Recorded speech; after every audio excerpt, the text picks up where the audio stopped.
Meu nome é Juliane Melo, tenho 26 anos, natural aqui de Jaboticabal, mas atualmente eu estou morando em São José do Rio Preto. Minha mãe chama Maria Elizabeth da Silva, a grande rainha, deusa da minha vida. Ele não teve tanta participação ali, mas o meu pai chama Juvair e hoje os dois são separados já desde julho de 2005. A minha mãe, ela nasceu aqui, a mãe dela faleceu quando ela tinha 15 anos, Dona Maria Catarina, também não cheguei a conhecer. Preta sofrida, mais uma delas, que ralou muito ali, comeu muito chuchu, de plantação de quintal. Minha mãe, ela trabalha acho que nasceu trabalhando para poder ter o mínimo e dar o máximo para os filhos. É a segunda filha, morou a vida inteira no bairro X, Jardim Santa Rosa, vida inteirinha. Nossa, 1, 2, 3, 4, 5, 6, 6 irmãos. Olha, em questão familiar, eu não sou muito... Tipo, eu vivo a minha vida, se tá junto, tá, se não tá, eu acho que família é família, é família mesmo, não desmerecendo aos de sangue, mas família é realmente quem já tá sempre próximo, sempre perto. A gente não tem muito essa ligação de ficar ligando, ficar trocando mensagem. Com alguns, sim, uns poucos ali que estão sempre ali colocando debaixo do braço às vezes. Mas contato, tanto contato como a maioria mora em São do Rio Preto, contato mesmo quando vê na rua é oi, para trocar uma ideia, conversar alguma coisa e vai sair cada um a sua vida. Meu pai, ele nasceu aqui em Jaboticabal também, filho da dona Cleusa e seu Jorge.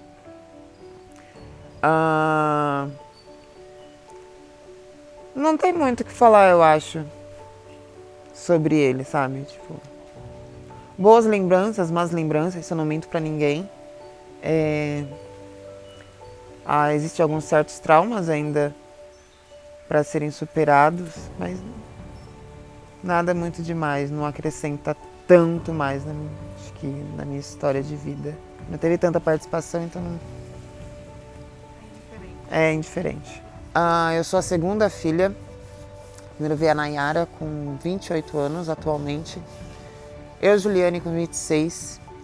Depois vem a Joyce, acho que a maioria do pessoal conhece, a Joyce Bronze. Vem a Joyce, que é só por parte de pai. O Rafael, que tem 21, fez 21 ontem, inclusive. Depois do Rafael veio o Júnior. Somos em 5. Foi 5 as contas? Nunca parei para contar. Só sei o nome dos irmãos. Para contar, eu nunca parei para contar. A gente teve morar junto, de ser criado junto, foi só a Nayara, eu e o Rafael. O Júnior é por sua parte de mãe, o Júnior é mais novo, tá com 11 anos. 11 para 12 anos, eu acho. Eu sou péssima com conta, péssima com idade e data de aniversário de parente. E o Júnior foi um presentinho, praticamente, um apego também maravilhoso. O Rafael, praticamente, eu que ajudei minha mãe a cuidar dele, praticamente, entre aspas, assim, porque era sempre eu que estava em reunião de escolar, era briga na escola, era eu que ia, então sempre tive mais junto. A Nayara sempre foi a mais velha, sempre estava mais ligada com a minha mãe, ajudando a cuidar da gente. Então, a gente nunca teve a ligação, assim, de irmão, ela quase a madrinha ali, junto com a mãe, cuidando dos irmãos.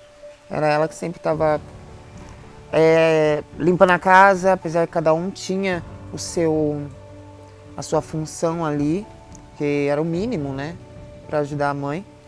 E nosso convívio foi muito bom. Tem o David, tenho mais um irmão, ó, pra você ver, ó, tanto irmão que a gente esquece. O David é só por parte de pai, ele é 1 ano e 1 mês mais velho que eu só. Então, é a Nayara, só por parte de mãe, vem o David, só por parte de pai. Depois veio eu, Juvair Elizabeth. Depois de mim veio o Rafael, a Joyce, mentira, primeiro veio a Joyce, depois de mim. Depois veio o Rafael, que é só parte pai e mãe. E por último o Júnior. Logo depois que meus pais separaram, a gente começou a se unir mais. Porque não foi a primeira separação, mas foi uma separação que a gente percebeu que acabou, não tem mais volta. A gente se uniu mais, foi quando minha irmã começou a cuidar mais da gente, que ela já estava mais crescida, ela tinha mais condições de cuidar da gente. Muita risada, tem muito trauma também. Machucados, inúmeros, artes com a mãe, inúmeras, minha mãe sofreu um pouquinho, que a gente aprontava muito com ela. Mas a nossa união foi uma coisa que me marcou bastante, logo quando eles separaram. Foi quando a gente decidiu se unir mais ali, porque a gente viu que era a gente e a gente acabou. Foi ali que a gente começou a aprender a ser mais independente, assim. Foi logo nos meus 10, 11 anos. Sonho de ser cantora? Nenhum. Eu lembro de uma conversa que eu tive com a minha tia, com a Josiane, dela perguntar o que eu queria ser. Eu falei, tia, ou você é advogada, ou você é padre. Na época, ainda um menino, né? Ou você é advogada, ou você é padre. Ela parou, ficou observando, mas por quê? Eu falei, não sei, eu achava bonito as roupas. As roupas, então aquilo me chamava atenção, mas pensar em ser cantora jamais. Tinha envolvimento com arte, tinha feito aula de flauta e violino na época, há muitos anos atrás, comecei a fazer isso em Santos, mas envolvimento com a música veio bem depois, na adolescência, depois de já ter feito teatro, depois de já ter feito instrumental, mas vocal, foi a última atualização do Windows. Meu primeiro envolvimento com a música, com a arte, foi realmente em 2005, em Santos ainda, foi antes dos meus pais separarem, que tinha um lugar, eu não sei o nome exatamente, que era tipo num reforço escolar para as crianças, que tinha numa igreja, e lá me chamaram para fazer aula de música, que foi, comecei a fazer a flauta e violino. Dali fui pulando para instrumento. Em julho meus pais separaram, a gente foi morar em Rio Preto, porque não tinha como por que a gente ficar em Santos, nem de praia também eu gosto. E a gente ficou em Rio Preto de julho de 2005 até dezembro, e a gente voltou para Jaboticabal, que foi aí que eu voltei a fazer comecei a fazer aula de dança, voltei a fazer aula de música, que a esperta foi inventar de ir pro cavaquinho, acho que eu falei, mamão, é fácil.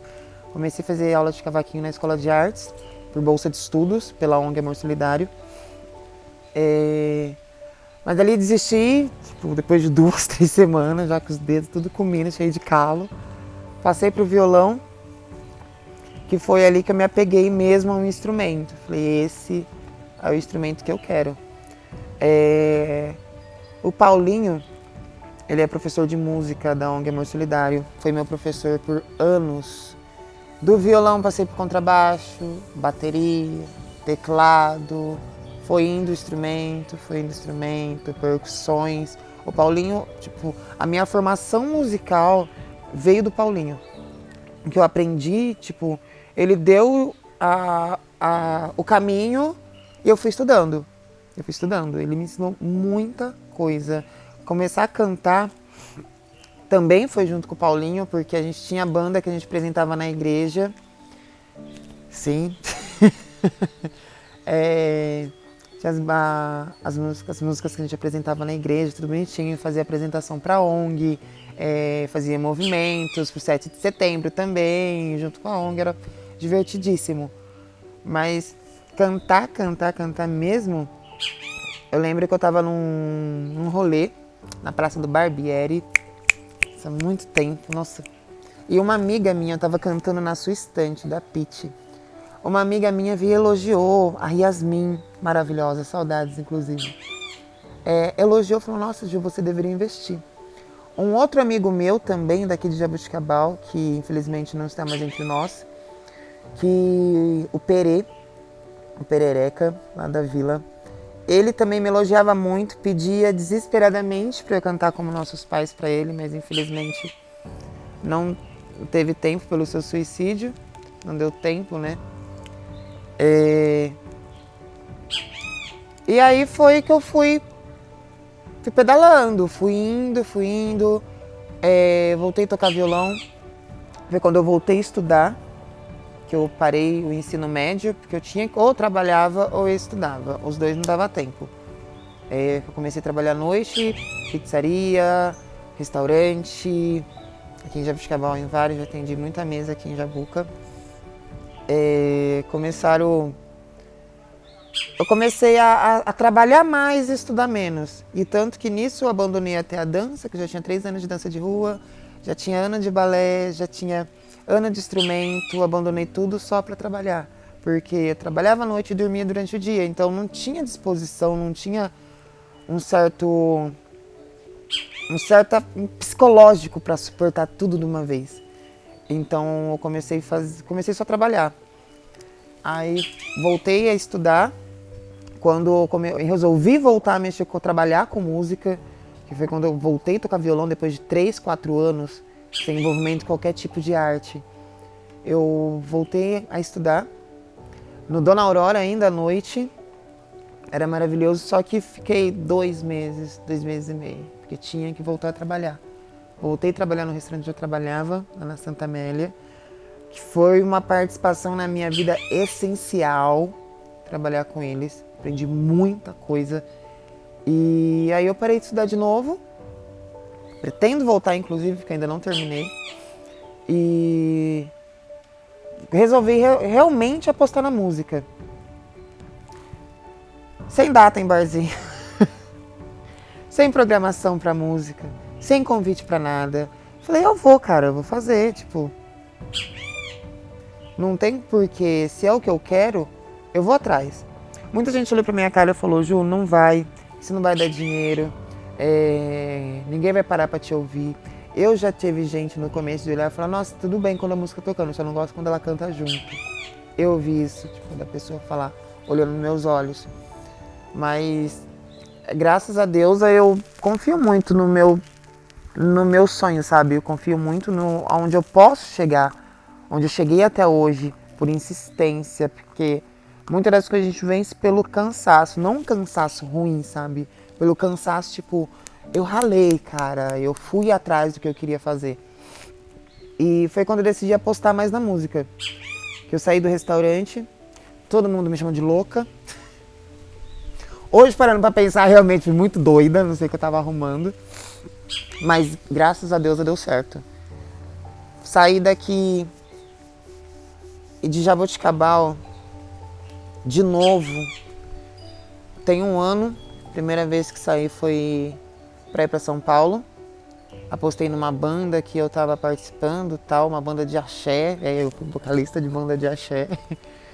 E fui pra São Paulo, fiquei 2 meses lá, tomei um calote do tamanho do mundo, que o produtor sumiu, empresário sumiu, fiquei de favor na casa de uma pessoa que eu nunca tinha visto direito na minha vida, fazia 1 semana que eu conhecia, a Maura, uma baiana maravilhosa, que me ajudou muito, muito, me deu teto, foi que me deu comida quando eu precisei em São Paulo. E minha mãe me ajudou para eu voltar para cá. 3 dias depois saí de viagem de novo, com uns amigos, que deu um certo bafafá aqui na cidade, que sumiu 5 jovens da cidade do nada. Então a gente pegou a estrada.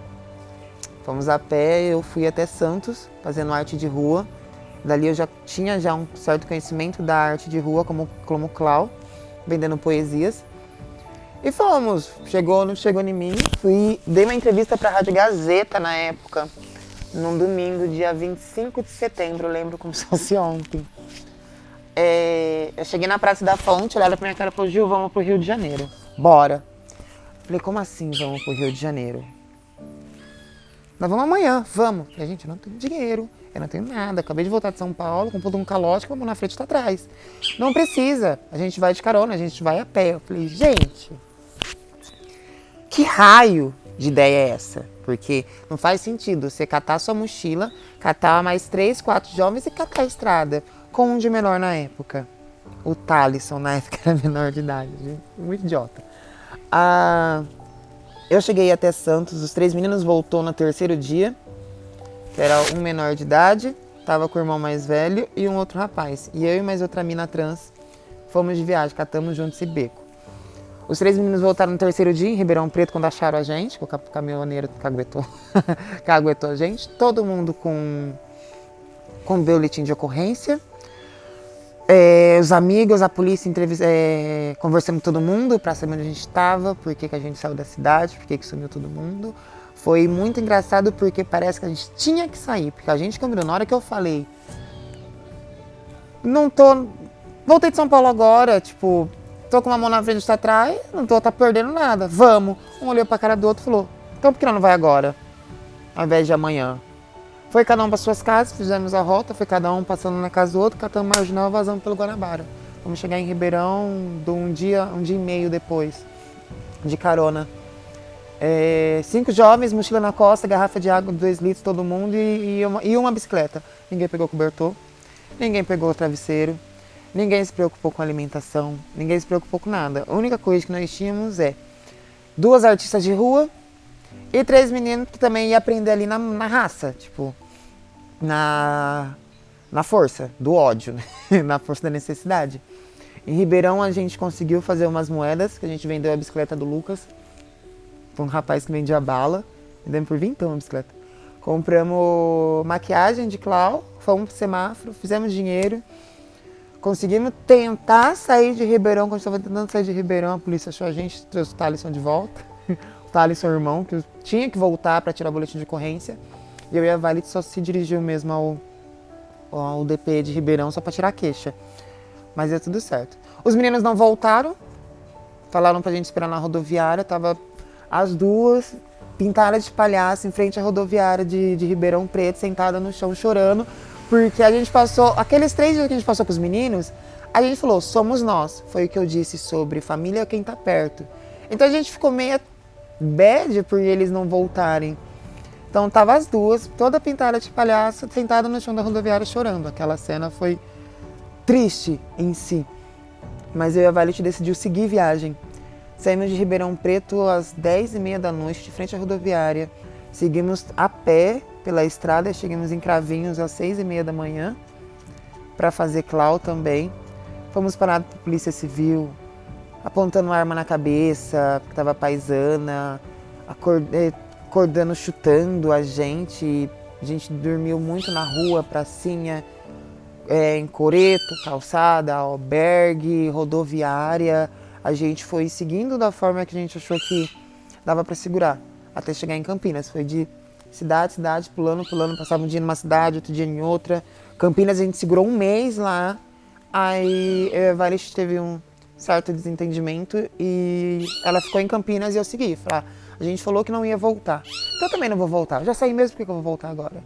Segui de Campinas para São Paulo, fiquei 1 semana e meia em São Paulo, também fazendo voz e violão, com o violão inteiro remendado em fita isolante, porque em Cravinhos eu dei conta de deixar ele cair, ele abriu praticamente uma cirurgia inteira nele com fita isolante.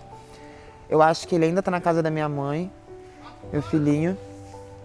E de lá de São Paulo, eu comecei a escrever tudo que eu tava fazendo nessa viagem, que foi uma experiência ótima.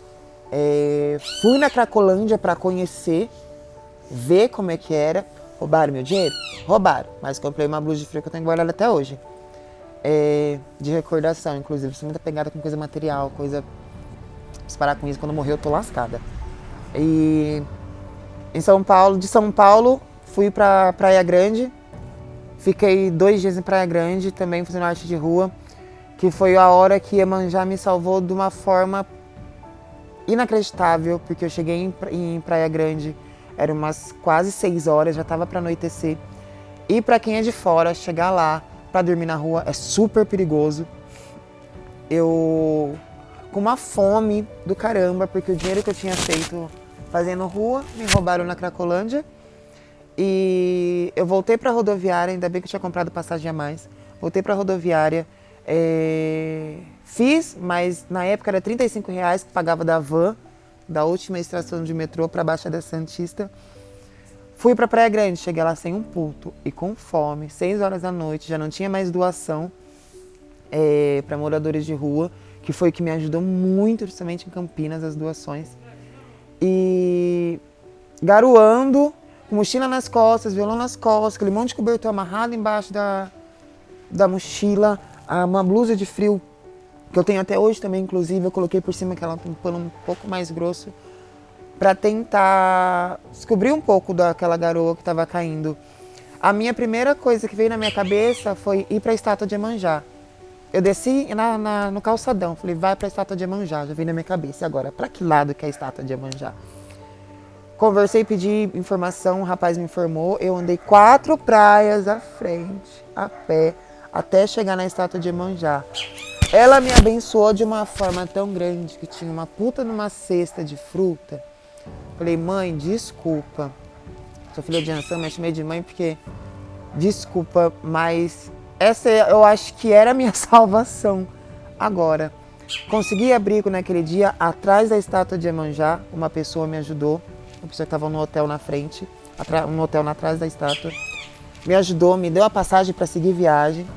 E foi aí que fui para São Vicente. De São Vicente pulei para Santos, que é onde meu pai mora até hoje. Fiquei na casa dele coisa de 1 mês, por aí. E voltei para Jaboticabal. Jaboticabal eu peguei na música de novo e falei, eu vou conseguir barzinho, agora vai. Agora eu acho que foi o momento que eu consegui ter um pouco mais de mentalidade, assim, porque querendo ou não, a rua, ela te traumatiza, porém você aprende muita coisa. Você aprende a ver as pessoas com os outros olhos, você aprende a enxergar a malícia no olho das pessoas. A pessoa pode estar te dando um prato de comida ali, mas pode estar com caco de vidro, pode estar com veneno, pode estar com tudo. Você tem que ficar esperto no risco de tomar uma paulada na sua cabeça enquanto está dormindo na calçada, que estava acontecendo essa onda em Campinas na época. Então eu voltei para Jaboticabal com uma mentalidade a mais, vamos se dizer, eu acho que um pouco mais formada psicologicamente. Não formada psicologicamente, porque os transtornos ali estão tudo enfiado debaixo da gaveta. Mas foi onde eu foquei realmente na música, foi onde eu comecei a focar um pouco mais no que eu queria. Aí comecei a insistir, longos anos insistindo em pegar barzinho, fazia bico com outras coisas. A arte de rua, o palhaço de rua, tem um significado muito grande para mim, que foi com que eu trabalhei por alguns anos. Foi o que me deu sustento, foi o que me ajudou a pagar conta, pagar aluguel, pagar alimentação. Na Marginal aqui de Jaboticabal, na rua principal lá de Monte Alto, Taquaritinga. Eu e a Ana Carolina, a gente andou muito fazendo arte de rua. Foi lá onde a gente tirou boa parte do nosso sustento. E eu levava o violão, fazia música onde a gente estava. Eu saía, saudades das aglomerações, saía, levava o violão. Tava nem aí se era pra tocar de graça, mas eu tava ali, eu tava espalhando a minha música. Poço do Fu cansou de ver a minha cara naquele lugar. E quando eu chegava no posto, não trouxe o violão, na minha cabeça eu não lembrava que era a pessoa. Porém, eu notava que elas já me conheciam por eu estar ali fazendo música. Falei, então, algum resultado tá tendo. Quando eu comecei a pegar em barzinho, foi que eu comecei pegando esse público, que sempre estava ali tocando no posto, estava nos barzinhos, porque dos barzinhos eles iam para onde? Tudo pro posto. Então foi quando eu comecei a pegar um público a mais, comecei a receber convites a mais para eventos. A Unesp, nossa, para minha carreira deu um diferencial, porra, lá em cima. Foram uns 3, 4 anos seguidos fazendo, não, foram 3. Foram os 3, mais ou menos, da Semana da Consciência Negra, que eles fazem um chá cultural, um evento maravilhosíssimo, com palestras e tudo mais, para estar representando a comunidade em si ali. Apresentei para eles também o meu projeto chamado Comuniarte, que foi posto aqui em Jaboticabal, em várias comunidades, que deu visibilidade a vários artistas, que foi uma coisa maravilhosa, mas infelizmente a pandemia ela acabou cortando vários benefícios que o Sarau estava trazendo na biblioteca, dentro das comunidades. Dentro do mutirão eu fiz várias batalhas, amo aquele bairro, morei lá por muito tempo. Inclusive as batalhas que a gente fazia, que a gente não podia fechar a rua, a gente fazia na minha casa, fazia na minha garagem. Então a arte ela sempre teve muito próxima, ela sempre teve muito muito ligada. Por mais que fazia um dinheirinho ali, outro dinheirinho aqui, outra coisa eu arrecadava doação para poder fazer. O Zé Mário, ele era diretor da cultura na época, foi que deu muita força, me ajudou a fechar a rua, fornecia aparelho de som, tudo pra gente, o carrinho de pipoca que a gente conseguia colocar pra criançada nos saraus. Tatiana Pellegrini também me ajudou muito, pessoal da assistência social, dos CRAS, que foi onde iniciei fazendo sarau para os CRAS. Foi meio louco o início de começar a fazer sarau, porque surgiu o projeto Não Dou Esmola, que saiu pela Secretaria da Assistência Social. E os artistas de ruas ficaram revoltados, porque as próprias assistências sabia que não estava ali incluindo os artistas de rua, mas sim para não doar esmola para morador de rua. Umas coisas meio louca. Não me pronuncio sobre. E falaram, os artistas de rua começaram a se revoltar, que não sei o quê, que queriam tirar satisfações. Uma pessoa na época vinculada com a arte, também na cidade, foi em rádio para acabar defamando, não defamando assim, mas falando mal da proposta que a assistência estava propondo. E foi muito errado, porque a pessoa não entendeu exatamente o que estava acontecendo e foi a público falar o que não devia. Eu juntei alguns artistas de rua que eu já tinha contato, falei, a gente tem que ir lá, a gente tem que saber o que está acontecendo, como assim? É o nosso trabalho, está tirando o nosso trabalho, porque a gente também não estava entendendo o que estava acontecendo, mas estava afetando a gente, porque toda vez que a gente estava no semáforo, falava, a prefeitura não quer que dá dinheiro para vocês não é para ficar dando esmola. Então a gente teve um prejuízo bem grande nessa parte. A assistência explicou, mas quem não entendeu foi a sociedade em si. A gente foi lá, conversou, tanto que no dia que a gente marcou de ir lá para conversar com a Tati sobre o que era para a polícia, porque a gente não foi ninguém, fui eu sozinha lá da minha cara para descobrir o que estava acontecendo com uma pessoa que eu nunca vi na minha vida, com uma hierarquia acima minha, vamos dizer assim. Mas eu precisava saber o que estava acontecendo. Foi quando a Tati deu a oportunidade de eu fazer um projetinho para tentar ajudar os artistas de rua, que foi que surgiu o Sarau Comuniarte. Depois veio a Batalha.p, Batalha Sarau Comuniarte. Foi quando a arte ali deu um auge. Em relação a saraus e batalhas, eu me inspirei muito no Cacareco Clã de Monte Alto. Os meninos são sensacionais. Sarau também, o Ícaro, ele me deu bons caminhos para eu poder fazer um sarau. Que ele que fazia os saraus lá de Monte Alto. Então quando a Tati me propôs fazer um sarau, eu cheguei nele e falei, Ícaro, o que eu faço? Me ajuda. Então ele foi me dando aquelas luzinhas ali para poder fazer os saraus. A música, os saraus ainda, o Ícaro, ele me deu muita ajuda. A Paula Faria também, porque o primeiro sarau que eu fui na minha vida foi um sarau da Paula. Lembro até hoje que eles me convidaram para tocar, foi um dos primeiros convites que eu tive na música, então, para tocar em saraus. E foi tipo o Chama ali para mim. Foi uma inspiração muito grande. Em relação a saraus, é o Cacareco Clã e Batalha também. As batalhas deles são maravilhosas, procurem. E a Paula Faria, o Ícaro. Na música, tem muito artista da cidade, como a Chara, das Mina Troá. Uma cantora maravilhosa, uma professora maravilhosa. Tive a oportunidade de fazer aula de canto com ela. Levo no meu coração até hoje, falo pra todo mundo que ainda é minha professora de canto. E Rafa Thor também me ajudou muito. Vi ele ontem, participei da gravação. Gravei depois dele, inclusive. O Rafa Thor. O Elias Matarazzo também é um grande artista que tá com uma carreira maravilhosa, de uma forma de expressar sua arte bem... Tô aqui mostrando pra você a minha arte. Olha aqui a minha arte. E é muito... Você se conecta com a arte dele, como nós estávamos falando do Vini. Você se conecta com a arte dele, você sente intimidade em ver a arte dele, sabe? Você tem uma certa... Você entende o que ele está querendo transmitir, sim. Tanto como o Rafa, tanto quanto a Chara. Muitos cantores que, por causa da pandemia daqui da cidade, muitos cantores desistiram. Não desistiram da música, mas acabaram recuando. E tem muita influência também aí. Me inspirei muito na Maria Gadu. Falo dela em todos os barzinhos que eu passo, em todos os lugares que eu passo. É uma sagitariana maravilhosa. Pra quem não sabe, o nome dela de registro é Mayra Correia. Ela trouxe um pouco para mim da música popular brasileira. Ouvindo ela, que eu comecei a ouvir mais Caetano, que eu comecei a ouvir mais Gil. Comecei a ouvir mais outras influências brasileiras, mais Chico também. Não fui nem na Rapa do Tacho para chegar nela. A Rapa do Tacho, vamos dizer assim, os mais velhos na música popular brasileira.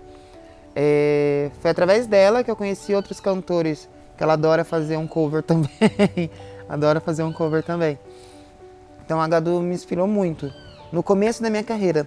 Depois veio vindo as trocas de estilos musicais, o envolvimento com outros estilos, como o rock nacional, o pop, o rap, que hoje é muito mais presente na minha vida, como estilo mesmo de gostar de ouvir, às vezes cantar. Tem muita música também no meu repertório de barzinho que eu incluí o rap, porque não adianta você chegar num barzinho e querer fazer um repertório que todo mundo faz. A única coisa que está mudando ali é o cantor, porque a música é a mesma. Então eu comecei a apostar num repertório que as pessoas realmente não conheciam. Quase o álbum inteiro da Maria Gadu ali. Raps como o do Freud, Pedro Quali, um reggae meio rap também do Gabriel Pensador, do Charlie. Então as pessoas, eu sempre disse, por mais que você tá no barzinho, tá ouvindo a música, tal, é legal, mas você vai, só muda o cantor. Tipo, a música enjoa, querendo ou não, a música enjoa. Então é sempre bom levar músicas novas e graças a Deus deu certo. Por pouco, mas deu certo. Mas a pandemia veio, acabou sujando um pouco a cultura. Sujando um pouco não, né? Porque eliminou totalmente, entre aspas, a cultura. Então complicou pra muita gente. Preparo. Eu acho que foi um momento que eu tirei mais... Tirei não, né? Tive que tirar pra pensar um pouco mais no que eu ia fazer. Porque se não tinha... Começou a pandemia, a minha vida virou de ponta cabeça. Foi quando, no final de 2019, foi quando as minhas datas com barzinhos realmente estavam aumentando. Quando eu estava conseguindo datas mesmo, depois de anos ali. Teve barzinho que eu fiquei 4, 5 anos insistindo para poder conseguir uma data. E comecei a embocar mais nesses barzinhos logo no final de 2019. Depois de setembro, outubro, foi quando... A temporada de final de ano, que muitos artistas da cidade saem, então tem que caçar os que tá aqui dentro. E em janeiro foi quando eu vi que eu já estava com boas datas. Tava com data já toda semana, 2 dias toda semana. Aí teve a minha separação, que foi meio... Foi meio conturbada para mim psicologicamente. E aí parou tudo, a música, perdi todas aquelas datas que eu tinha. E eu falei, e agora? Sem trabalho, sem emprego, sem a música, sem a minha música. Tipo, e agora o que eu vou fazer? Muita gente me ajudou. Teve conflitos familiares nesse meio de tudo. Para conturbar mais, foi o ano de 2020, de final de janeiro, de fevereiro, março, abril, eu posso dizer que foram os piores meses, eu acho, da minha vida. Tanto, acho que financeiramente e psicologicamente. Foi uns meses que... Acho que nem nos 3 meses que eu morei na rua, que eu fiquei de setembro até dezembro, morando na rua, não foi tão perturbador pro meu psicológico. Foi quando a asma começou a ficar mais forte, começou a dar mais sinal de vida ali. E fumante, asmática, no meio da pandemia. Os medos, tanto que na primeira crise de asma que eu tive foi logo no comecinho da pandemia. E o medo? Pronto, tô com corona. Porque a respiração tava daquele jeito. Falei, pronto, tô com corona, vou morrer. Coloquei isso na cabeça. A depressão já veio, de novo, dando aquele oizinho. Foi tentando me derrubar ali. Mas no dia 12 de maio do ano passado, foi quando eu mudei para São José do Rio Preto. Que eu abandonei tudo aqui. Fui para lá, fiquei um mês trabalhando num motel, na recepção. Deixei minha casa aqui, deixei meus gatos, meus filhos, aqui um mês. Vim pra cá, arrumei minhas coisas, deixei coisas na casa da minha mãe, peguei meus gatos e fui pra lá. Foi quando começou, tipo, o tempo ele deu uma virada de ponta cabeça na minha vida, mas eu acho que foi pra me chacoalhar. Pra falar, olha, tem coisa boa vindo pra você. Tipo, sente essa dor pra você ter mais resistência. Chegando em São José do Rio Preto, comecei a trabalhar no motel, na recepção. Não aconselho porque é só dor de cabeça, é só dor de cabeça, também de madrugada. Assinei contrato com a Backstage, uma agência de modelo de lá, que foi por convite, que foi o pontapé inicial, eu acho, para eu ter ânimo para seguir. Eu falei, poxa, como assim? Até 2 semanas atrás, eu estava deitada na minha cama em Jaboticabal, chorando, desesperada, porque eu não sabia o que eu ia fazer da minha vida. Agora, 2 semanas depois, estou assinando um contrato com uma agência de modelo. Porra, o que está acontecendo? Aí, comecei a conhecer pessoas em São José do Rio Preto, influências ali. Conheci a Mia, uma colega minha que me apresentou pro Ricardo Moisés. Ricardo Moisés, ele é diretor do programa... Era do programa Eu Sou Mais Eu, mas teve separações aí, que foi um pro lado, outro pro outro. E eu conheci o Ricardo, através de mensagem. O meu primo me apresentou a Giza Master. Aleatoriamente vinham me apresentando pessoas. E quando eu conheci a Giza, para mim foi um prazer muito grande, porque é uma apresentadora de um programa de televisão regional, sim, mas é de grande visibilidade.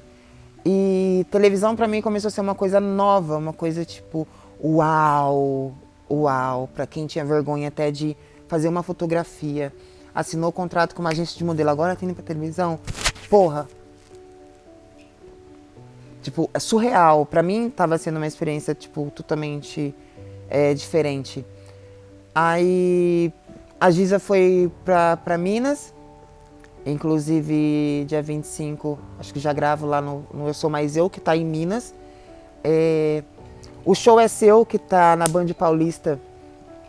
Tá sendo uma experiência maravilhosa, porque eu nunca gostei muito de competir entre assim. Eu nunca falei, vamos ver quem toca melhor. Eu acho que não tem necessidade disso. Cada um tem seu estilo de música, tem o seu propósito, o seu jeito de fazer música, a sua opinião sobre música. Então eu nunca gostei muito de ficar em concurso. Me inscrevi uma vez só para uns, que me deu traumas porque não passei. E acabei ficando, tipo, não vou falar que é avulso, mas eu comecei a ficar mais na minha. Tipo, eu acho que a hora que eu tiver que fazer minha música, eu vou fazer minha música. Eu vou para um rolê com meus amigos, eu vou pra qualquer lugar que eu tiver que fazer música ali, eu vou fazer música. Me dá vontade de tocar, tipo, o violão pra mim, numa época era meu segundo braço. Eu não saía da minha casa sem estar com meu violão nas costas. Onde eu vou? Não sei, mas vou levar o meu violão. Então qualquer oportunidade, eu tirava o violão da capa e tava fazendo música. E foi assim realmente que eu acho que eu fiz meu nome na música em si. Foi assim que as pessoas começaram a me notar mais. Porque, porra, eu lembro dessa mina, ela tava tocando em tal lugar, mesmo depois de vários tempos. Então isso começou a dar maior visibilidade. Aí eu cheguei na Band Paulista, no estúdio, eu falei com a Giza, falei, Giza, eu não sei nem o que eu vou tocar. tinha que levar 2 músicas. Eu levei meu violão, falei, o que eu vou tocar, eu sei, eu decido lá na hora. Na hora de gravar, eu vejo que eu vou tocar, o que eu senti na hora, o que tiver. Porque não adianta você preparar todo um repertório e chegar no local, tipo, você não tá naquela energia. O músico, somente de barzinho, nós somos intérpretes. Nós estamos interpretando, nós temos que transmitir um sentimento ali pro público. Então, se a energia, tipo, que você tá rodando ali não tiver compatível com o que você separou, não bate, a conta não bate, não dá pra fazer. Então, muito repertório, muito lugar que eu fui tocar, eu deixei pra decidir na hora. O Nesp mesmo, o Nesp mesmo, ele sempre me pedia umas músicas antes. Eu, tá bom, tipo, sempre era Cota na Esmola, foi um auge pra mim, uma composição da Bia Ferreira que, graças a Deus, fiz muito na minha voz, pelo menos eu me familiarizei bastante e deu muito nome. Aí chegou no dia da gravação, quis gravar Jorge Maravilha, do Chico Buarque, mas o meu violão resolveu fazer gracinha. Aí gravei Fim de Festa do Itamar, e junto com algumas outras, que foi quando realmente, quando saiu o programa, eu conversei e falei sobre muita gente que estava gravando, só que o povo ouvia e falava, conversinha. Eu ouvi gente somente do meu emprego, falei, achei que era mentira sua. Desse jeito, eu, nossa, caralho, meu, por que dessa forma? E quando saiu o programa, quando saiu a primeira gravação, foi quando começou a sair nos jornais daqui da cidade, em blogs, em páginas daqui, foi quando eu acho que foi aí que realmente me viram como cantora de Jabuticabal. Porque você chegar em um local, falar, a mina que tava tocando lá no Full é uma coisa. A mina que tava tocando no barzinho é uma coisa. Agora, a mina que tava tocando lá na Band, então as pessoas ouvem mais, querendo ou não, é uma certa influência a mais. Então, a minha carreira mesmo, só total formadas quase há 10 anos, mas de realmente realização profissional, eu acho que estou começando agora, sendo o início, assim, um pontapézinho inicial. Novas influências surgiram nesse percurso, novas. Atualmente eu me casei de novo e tem me trazido algumas influências internacionais, não sou muito do setor nacional, mas tem trazido algumas influências também. Além do programa da Band, para a Bienal a gente gravou meu primeiro mini álbum, vamos dizer assim, que chama Desencanto. É a primeira vez que estou apresentando minhas músicas autorais, porque eu sempre fui muito insegura. Como eu disse, sou uma intérprete, eu não sou compositora. E também uma experiência do caramba. E tocar junto com as Mina Troá. Mano, elas são maravilhosas. Junto com o André Assis, que é um pianista, tipo, ter eles, praticamente a Poliana que produziu minhas músicas, cara. Eu fiz a letra, gravei ali no violão, mandei pra elas com time e tudo mais, no metrônomo. E elas fizeram um trabalho incrível, incrível, incrível. Eu sempre quis ter uma música com finalzinho de velório e conseguimos essa proeza graças ao André, que surgiu isso na hora do ensaio, antes da gravação, porque todo ensaio foi à distância. Então a gente fez 40 minutos de ensaio antes de gravar definitivo. E tem agora esse albinho que vai vir agora junto com a Bienal, que chama Desencanto. Fala um pouco sobre, quem parar para prestar atenção nas letras, vai entender que não diretamente, mas sim fala sobre nós LGBTs, um pouco do que a gente passa, a realidade em relacionamentos, porque muita gente fala que é putaria, putaria não vou mentir não, mas às vezes tem umas coisas muito erradas. Como eu vou explicar? As gays se pegam mesmo e é só amores. Eu falo, mano, não é. Talvez para algumas, mas para travestis e mulheres trans é muito mais complicado, porque a gente é taxada como objeto sexual. Em todos os lugares. Em todos os lugares. E Quando a gente cai muito em friend zone, é triste, é triste. A gente cai muito em friend zone e chega uma hora que a gente acorda pra isso. E tem uma hora que quando a gente acorda pra isso, a gente se vê naquela situação amorosa. Tem aquela certa depressãozinha que vem sim. E nesse álbum eu falo só do desencanto, da parte que você desencanta. Que você conhece uma pessoa, ela acaba te jogando na friend zone e acaba ali na depressão. Talvez tenha continuação com o levantamento dessa autoestima aí, que como eu disse tem a musiquinha de velório, fecha ali, ficou maravilhoso. E depois dessa Bienal, olha, a intenção é continuar escrevendo. Já tá vindo as próximas gravações da Band. Tomara que eu ganhe, porque é esse álbum. Se eu ganhar esse programa, vai ter continuação o álbum, que eu já gravo os dois ali pra ficar bonitinho. Na Bienal também teve uma homenagem ao Cazuza, porque no tempo que estamos, realmente a gente não pode parar. A gente está vendo realmente o futuro repetir totalmente o passado. Nós estamos voltando a século, estamos retrocedendo, é assim que se pronuncia. Estamos retrocedendo de alguma forma, de várias, inúmeras formas. Tem policial andando de cavalo pra rua, cara. Pra quem ainda usa uma pobre do animal pra ficar montado em cima, pra ficar andando pra cima e pra baixo falando que é guarda, também é contra, mas tudo bem. E é trabalhar. O foco é se mexer, se movimentar, achar mais... esperar, rezar para essa pandemia acabar logo, porque a minha paixão sempre teve no barzinho. Tá ali, muita gente fala, é só um som ambiente que você tá fazendo, o povo não tá nem ligando para você. Graças a Deus eu consigo a atenção do público. Então o barzinho sempre vai estar no meu coração. Então pretendo voltar a fazer logo. Então projetos novos estão vindo. A intenção agora é continuar escrevendo.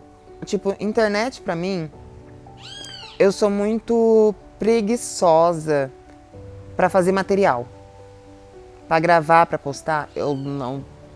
Se deixar por mim, eu vou fazer hoje. Deixa pra amanhã. Aí chega no amanhã, não, vou fazer na manhã. E vou fazer na manhã. E vou fazer na manhã. Eu sou muito preguiçosa nessa parte. Porque o bom brasileiro tá ali no Facebook olhando meme e compartilhando. Mas no WhatsApp conversando e postando status, mas vê se para gravar um material.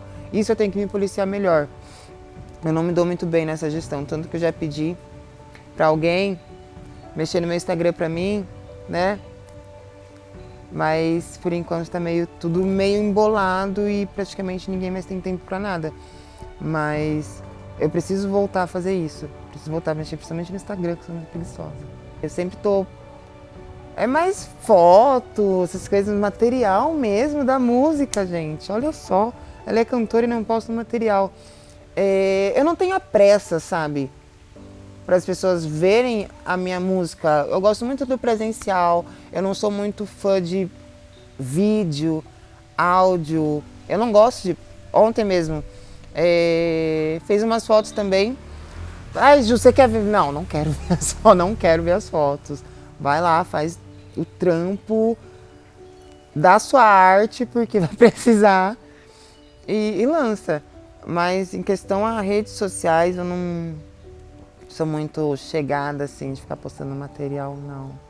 Sou bem preguiçosa com isso. Olha, falar sobre você mesma nunca é fácil. Cair, falar e fala um pouco de você. Aí você para, quem sou eu? De onde eu vim? O que eu fiz na minha vida até hoje? Falar de si mesmo nunca é fácil, cara. Porque você vai pegando coisinhas do seu passado, e quando você já tá no presente, você lembra ainda de coisas do passado que vai ligar com essa do presente. Eu sou geminiana.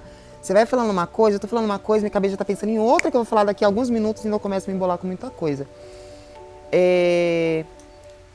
Pra mim é muito gratificante a oportunidade de contar um pouco mais sobre mim, porque eu acho que a história nunca foi muito interessante, pelo menos pra mim. Como dizer, a minha história. Então pra mim, tipo, foi o normal, o aprendizado que eu tive. Uma mensagem. Ai, não desistir e fora Bolsonaro. Só.